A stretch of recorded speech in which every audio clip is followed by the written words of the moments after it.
Hey everybody, it's your main man E, and I'm here with the lovely Emaniti. Emaniti was actually just found wandering around in the streets of Mexico at 6 months old. She's been with me for 6 months now. We've been working together extensively, and I wanted to demonstrate for you her obedience, okay? How focused she is on me is a direct result of how motivated she is for the reward that I have. In this case, I have treats with me. One way we can ensure that our dog is going to be motivated to pay attention to us when we have treats is by keeping a careful eye on how we're feeding them in terms of the quality of food and the quantity of food. Okay, so for example, last night I gave Emaniti her kibble. She eats 3 cups at dinner time, and I went out there and she didn't eat very much food. So because I want to keep her highly motivated, so when we go out and stuff and I bring food or treats with, she's not too distracted. And also when she does the right thing, good girl, and I give her a reward, it really lets her know, hey, this is awesome what you're doing. What I do now is I take that into consideration and I go, okay, she didn't eat much of her food last night, so I'm going to scale back her food today and for the next several days until I see her start to develop interest in that kibble again.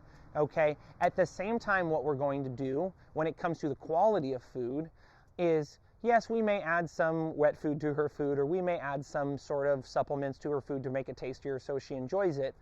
But we're also going to then keep in mind, hey, am I giving this dog so many treats that she's becoming so full from treats that she's no longer hungry to eat her dog food? Dogs are amazing opportunists, and they are extremely patient. When they are motivated to be patient, they will wait for days.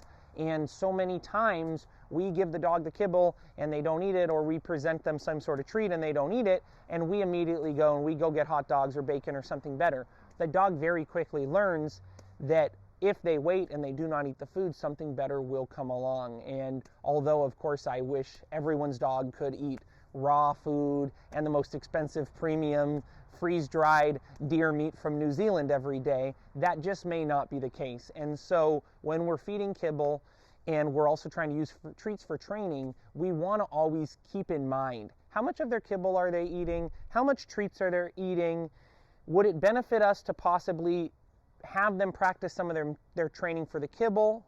Would it benefit us possibly to only use the high value treats when the dog does something exceptionally well, or the dog is in a very high distraction area? The important thing is we keep the dog always practicing working for their food, and we have that carrot that we dangle at the end of the stick is something that the dog actually wants. So I'm going to do a little demonstration with Emaniti now, just with her treats, and you're going to see exactly why I like to have this level of food engagement with my animals. Hey Emma and Corona, you stay out of this because she's going to work and you're going to start biting her legs. Don't do that. Okay? Hey Emma, you ready to work? Yes. Yes. So all I'm going to do is just get her pumped up on the food. Yes, let her know. She's like, whoa, he's got something tasty. This isn't just kibble. Man, I'm super focused now. A lot of times he has me just practice stuff for my breakfast and my dinner. Heel. Nice, good girl. Good girl.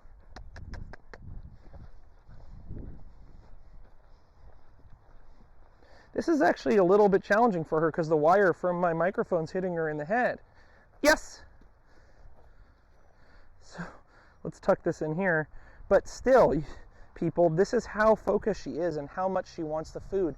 This is not how this dog came to me. She didn't come to me obsessed with food like this. She came to me a dog that would, like most dogs, if they didn't eat their food and you gave them something better, they wouldn't eat the food. Heel.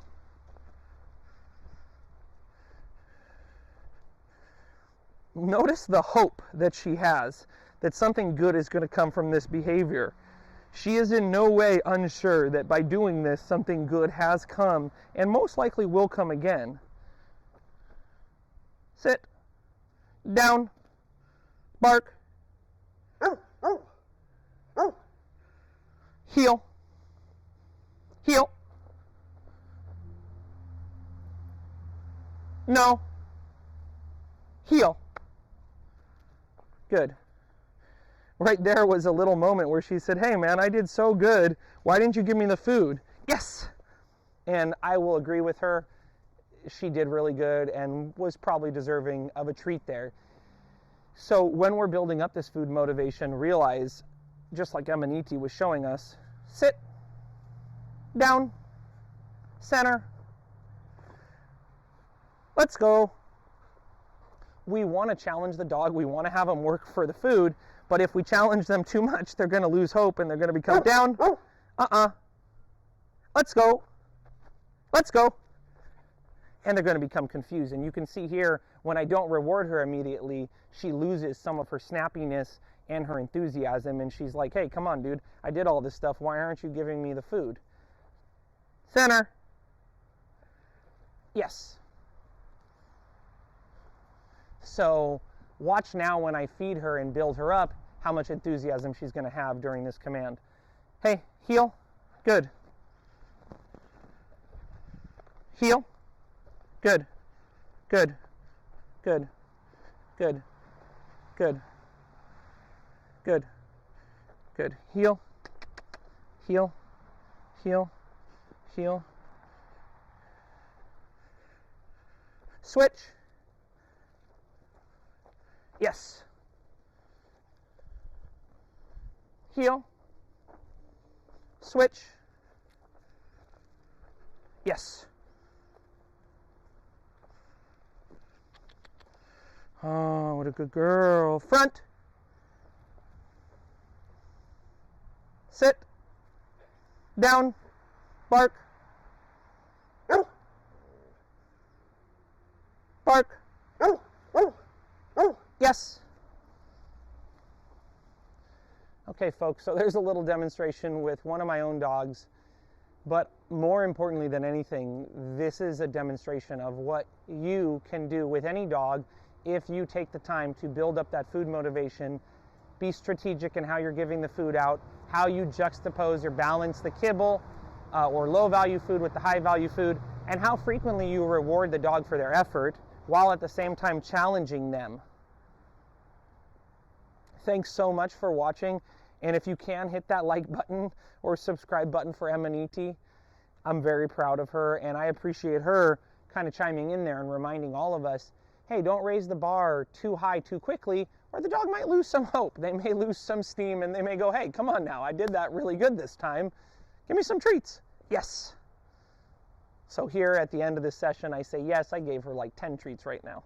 So, good girl, huh? Down. Heel. Well, until next time, folks, remember, we don't blame them. We train them. If we love them, we lead them.